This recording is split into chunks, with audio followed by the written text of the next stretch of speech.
We grow up believing a story one told so often, so convincingly that it becomes gospel work. Hard in school, get good grades, and success will follow. Straight A's are supposed to unlock doors. Elite colleges are supposed to guarantee careers, and academic brilliance is supposed to translate into financial prosperity. But here's the uncomfortable truth. It often doesn't. Research shows a weak correlation between academic performance and lifetime earnings. The top GPA students, the ones who aced every test, often find themselves out-earned by the very peers who barely scraped by. It's not a fluke, it's a pattern. And that pattern reveals a fundamental misalignment between how intelligence is measured and how value is rewarded. Because in the real world, the rules change. The market doesn't care about your perfect SAT score or your Ivy League diploma. It cares about value creation, your ability to solve problems, build systems, take risks, and get results. And those skills aren't always taught or even recognized in academic settings. Think about your own life. How many smart people do you know who are quietly struggling, overqualified, underpaid, and burdened by debt? How many average students are now business owners, sales leaders, or self-made successes simply because they acted instead of analyzing? The truth is painful because it challenges our cultural narrative. It calls into question the worth of years spent chasing perfection inside a system that doesn't reward it in the marketplace. And for many, that realization comes too late, after the student loans, after the internships, after the disappointment. This isn't a knock on education. It's a wake-up call. Academic intelligence is one form of brilliance, but it's not the only one. And in the world of money, status, and independence, it's not always the most profitable. If you're struggling despite being smart, you're not broken. You were trained for the wrong game. The real world runs on initiative, resilience, timing, and leverage, not just intellectual horsepower. The sooner we confront this disconnect, the sooner we can start teaching and living the kind of intelligence that actually pays. In school, we're trained to analyze, memorize, and optimize. We're taught to value the correct answer over the courageous action. Precision is everything. Don't speak until you're sure. Don't move until you've perfected the plan. But the marketplace, the real world, is built on motion, not meticulousness. It doesn't reward who can craft the most flawless proposal. It rewards the one who takes the first step, while academia praises caution and structure, business, and entrepreneurship. Celebrate those who learn by doing, who risk being wrong, who fail forward. That's the brutal irony, the very qualities that make someone a star student: risk-aversion. Perfectionism, approval-seeking, can become chains in the world of money and opportunity. The real world doesn't grade you on how well you think. It compensates you for how well you execute. You've seen it happen. The class genius always calculating, always preparing, stuck in indecision. While the average student opens a food truck, starts a side hustle, builds a following, makes mistakes, and keeps going. It's not that one is smarter than the other. It's that one acts and the other overthinks. The market doesn't wait for perfect. It pays fast for progress and punishes hesitation. This is why so many mediocre minds build extraordinary results. They move. They adapt. They pivot. And in doing so, they build a track record of real-world success while others are still trying to get it right on paper. The hardest pill to swallow is this: analysis can become a form of fear, a disguise for procrastination. We call it research. We call it planning, but really we're afraid to look foolish. We're afraid to be wrong, yet every successful person, every entrepreneur, investor, creator was wrong a lot. They just kept going. If you want the market to recognize your intelligence, you can't just prove it. You have to apply it. Boldness beats brilliance when brilliance never leaves the draft folder. So ask yourself, are you waiting to be perfect, or are you willing to be real? Take risks and let action be your teacher. It's a cruel twist of fate. The more intelligent you are, the harder it can be to act. Sounds backward, doesn't it? But this is the paradox of choice. When you're deeply analytical, when your brain is wired to see patterns, possibilities, and risk, what should be a gift becomes a trap. You see every angle, every consequence, every what if. And while that ability can win chess games or earn perfect scores, it often leads to paralysis in the real world. You analyze the business idea, but never launch it. You dream about investing, but keep waiting for the right time. You rewrite the plan again and again, but you never hit publish, never go live, never pull the trigger. And all the while, someone less brilliant, less burdened by possibilities, simply acts and wins. It's not that they're reckless, it's that they don't overcomplicate, they don't obsess over perfection. They take the option in front of them and move. Psychologists call this satisficing the ability to choose something that's good enough, rather than endlessly chasing the illusion of the best possible outcome, ironically. It's often the less academically gifted who apply this with ease. They don't need every variable accounted for. They trust their gut.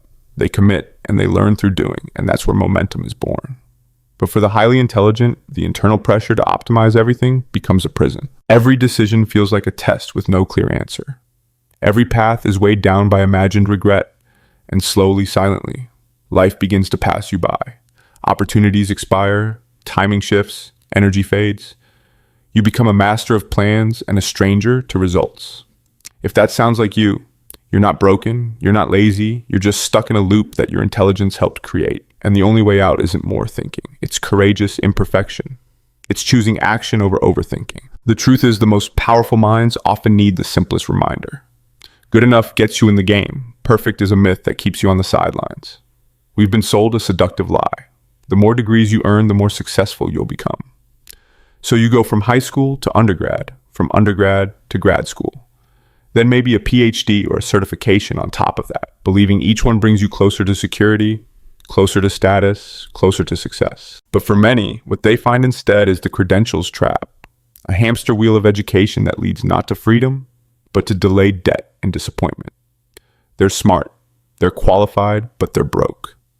Not because they lack ability, but because they were taught to keep preparing instead of producing. In this trap, just one more degree becomes a way to postpone risk. It feels responsible, it feels safe, but it often hides a deeper fear. Fear of failing in the real world. Fear of putting yourself out there and not being chosen. So you stay in classrooms, stay in theory, stay inside the system that rewards you for following the rules. Meanwhile, someone else less educated but more pragmatic starts a business, builds a personal brand, joins a growing startup, or dives into sales. They don't have more credentials, they just have more momentum. The brutal truth, the marketplace doesn't pay you for what you studied. It pays you for what you deliver. Spending $200,000 on a master's degree in your 20s might earn you applause. But starting a business in your early 20s and compounding 10 years of experience by 30 could leave you financially free. While others are just entering the job market, the opportunity cost is real and no one talks about it enough. This isn't a critique of education, it's a critique of passivity disguised as preparation.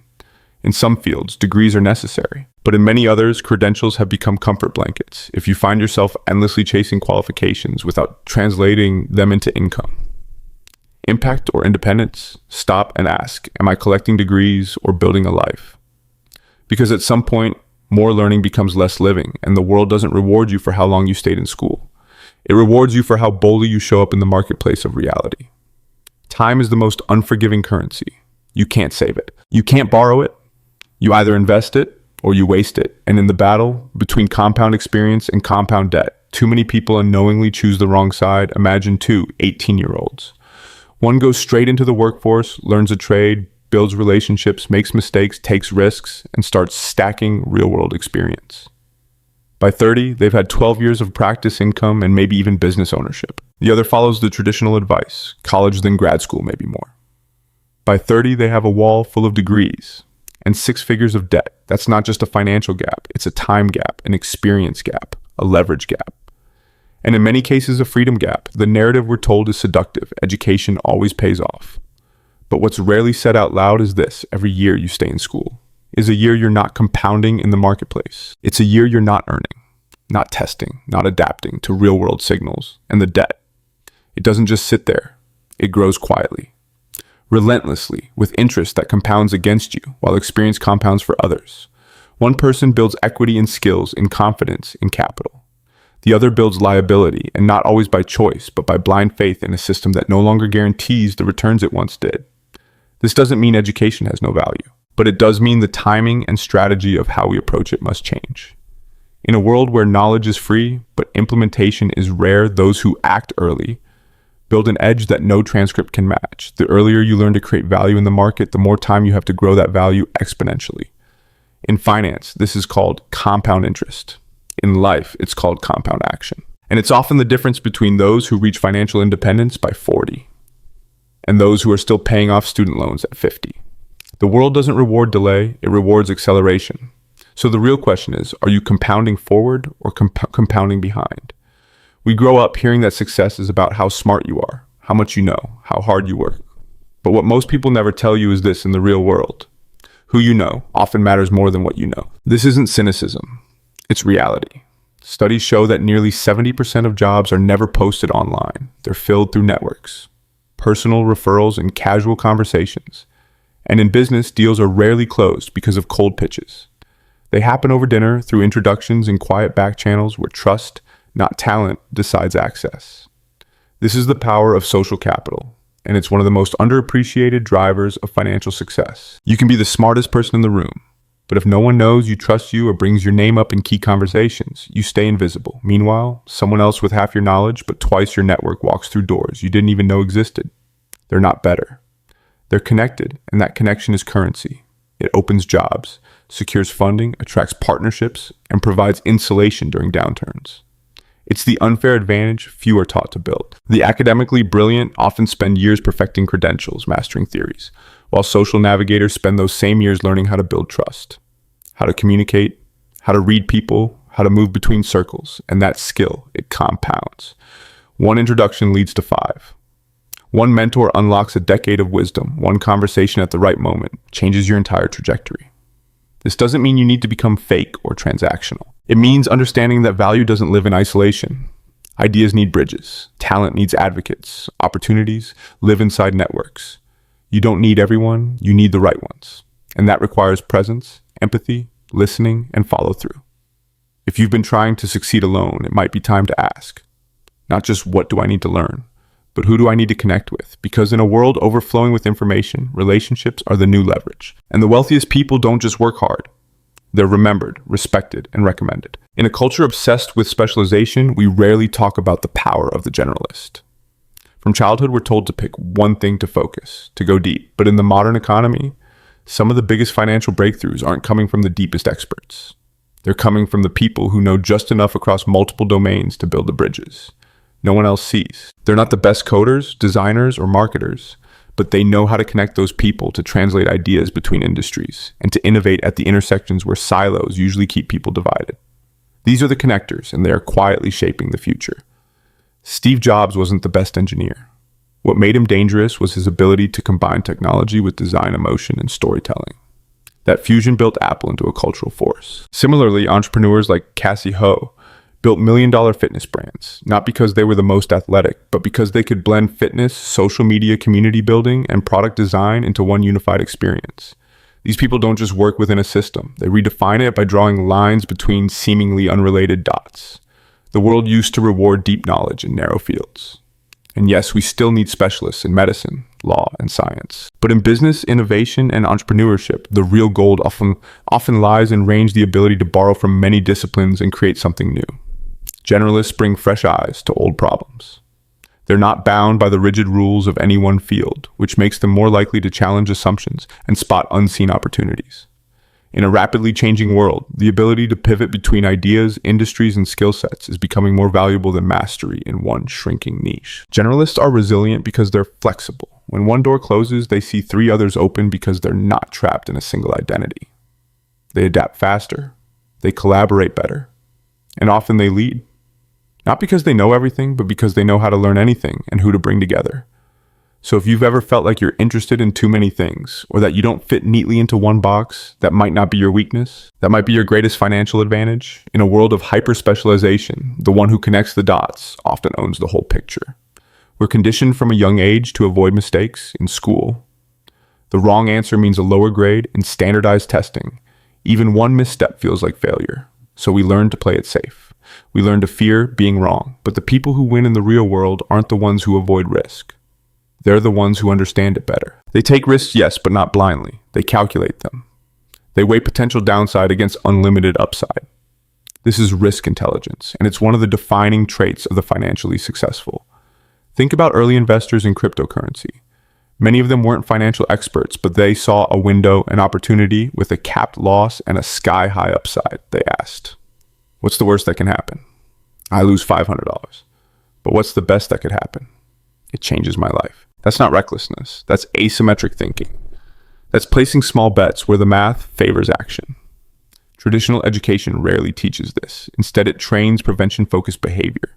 Avoid failure. Avoid uncertainty. Avoid risk. But in doing so, it also avoids opportunity. Most people don't stay broke because they're unintelligent. They stay broke because they never develop the muscle to take strategic risks. The cost of inaction is rarely obvious, but it's real. Staying where it's safe means you miss every opportunity that required courage and the tragedy. Many highly intelligent people are the most risk-averse of all. They can see every possible downside, imagine every possible failure, and in trying to avoid the worst, they deny themselves the best. But here's the truth. You don't need to be fearless. You need to be precise. You need to train your risk tolerance like a skill. Start with small, low-stakes decisions that stretch your comfort zone. Learn to recognize when the potential upside is worth far more than the possible loss. And most importantly, build financial resilience so you have a foundation strong enough to take calculated shots when they appear. Because in this economy, success doesn't go to the one who's most careful. It goes to the one who knows when it's worth leaping, even with the fear in their throat. You don't need to risk it all. But if you risk nothing, you risk everything. In school, feedback is slow. You study for weeks, submit a paper, wait for a grade, and by the time you get it, the window to improve has already closed. That kind of system teaches you to be thorough, but not necessarily adaptive. It rewards precision, but delays progress. And in the real world, that delay can cost you everything, because the people who win, especially in business, are those who learn faster than anyone else. They don't need years of approval. They don't need someone else to validate their work. They test, they launch, they measure, they iterate. This is the power of tight feedback loops, and it's one of the biggest advantages market-minded people have over academically trained ones. Entrepreneurs don't wait for perfect. They release version 1. If it fails, they study the results, adjust the product, fix the offer, or rewrite the pitch, and try again the next day. They're not afraid of being wrong because feedback isn't an attack on their intelligence. It's a tool for refinement. And over time, this cycle compounds. 1 month of direct customer feedback teaches more than a semester of theoretical lectures because the world doesn't operate on GPA, it operates on results. This rapid feedback environment also builds a different kind of confidence, not the fragile kind based on credentials or approval, but a grounded resilience that comes from surviving trial and error. People who thrive in the marketplace learn by doing. They understand what author Carol Dweck calls the growth mindset. The belief that ability isn't fixed, it's grown through experience. In contrast, those raised in academic environments often adopt a fixed mindset, believing that mistakes reflect incompetence rather than growth. And so they hold back. They hesitate. They spend years preparing something in silence, only to be paralyzed by fear when it's finally time to act. But the truth is, real intelligence isn't about getting it right the first time. It's about adapting faster than anyone else. In business, in investing in life, he who learns quickest wins. So if you want to move forward, stop waiting for the perfect strategy. Build a system that gives you constant feedback. Launch small. Listen hard. Adjust fast. And let your failures teach you what no textbook ever could, because in the game of life, speed of learning beats the illusion of perfection. And the people who create wealth aren't always the smartest in the room. They're just the ones who listen, adapt, and never stop evolving. The world doesn't reward rigid intelligence, it rewards adaptive intelligence. The ability to think sharply is valuable, but the ability to shift your thinking, to adjust your lens based on the moment, the audience, the environment. That's what separates people who succeed once from people who succeed consistently. This ability is called cognitive flexibility.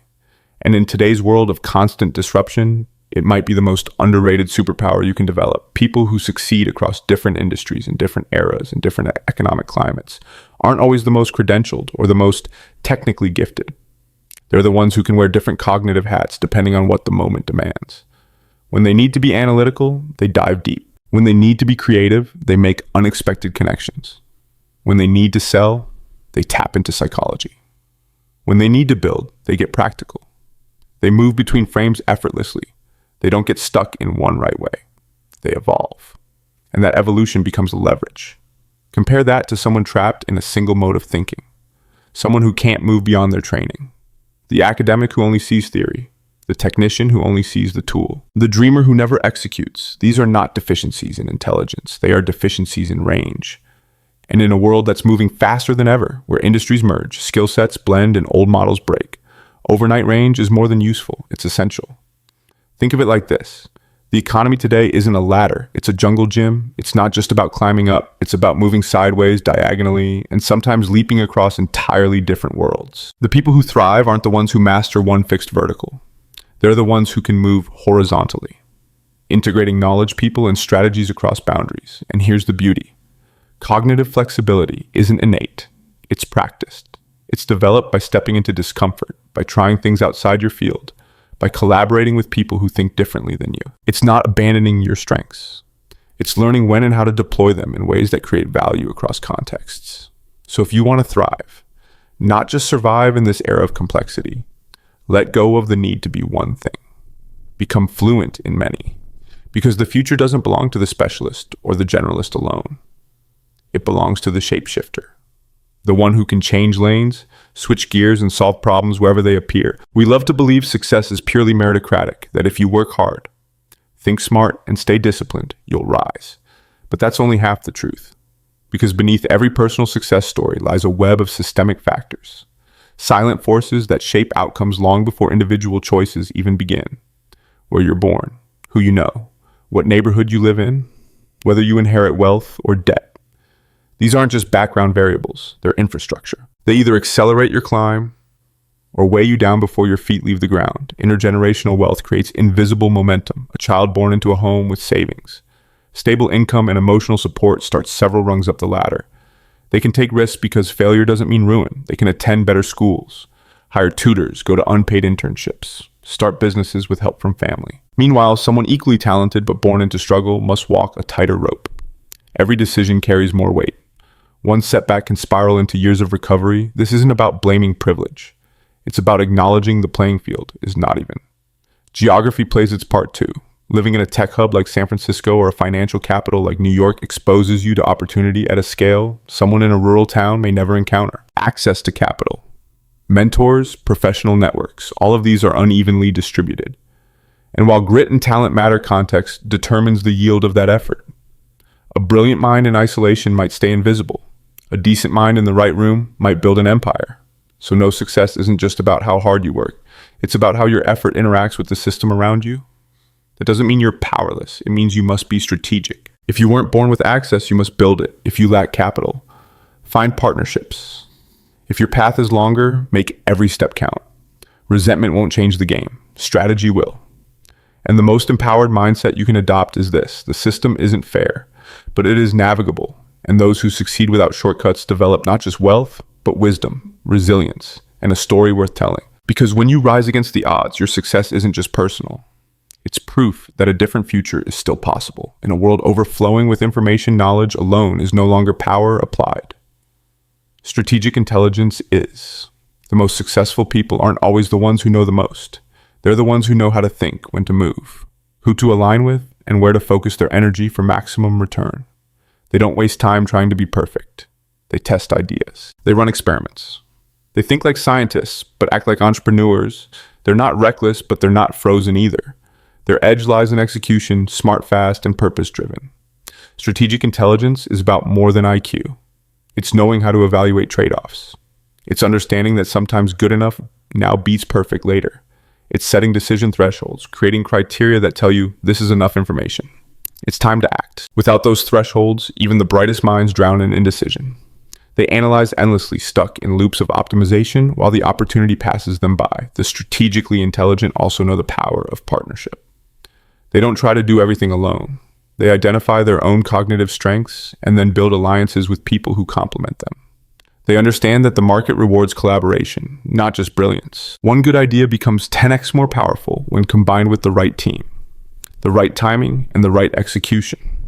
They also train for uncertainty, not by eliminating it, but by exposing themselves to it in small doses. Just like building muscle, they gradually expand their tolerance for ambiguity, risk, and failure. This progressive exposure rewires their nervous system. It doesn't mean they stop feeling fear. It means they stop obeying it. Finally, strategic thinkers develop self-awareness. They learn to catch themselves when they're defaulting into intellectual comfort instead of real-world impact. They notice when they're optimizing for ego, not outcomes, and they course correct. That's the difference between being smart and being effective, because strategic intelligence isn't about knowing everything. It's about knowing what matters most right now and being brave enough to act on it. So if you feel stuck despite your intelligence, maybe it's not that you need more information. Maybe it's time to turn knowledge into motion, to think sharply, move boldly, and let reality refine your genius. At some point, we all have to face the truth. The world doesn't reward how smart you are. It rewards what you produce. It doesn't pay you for your identity, your labels, your potential, or your intentions. It pays you for the problems you solve and the value you create. This is a harsh realization for many who have built their identity around being the smart one.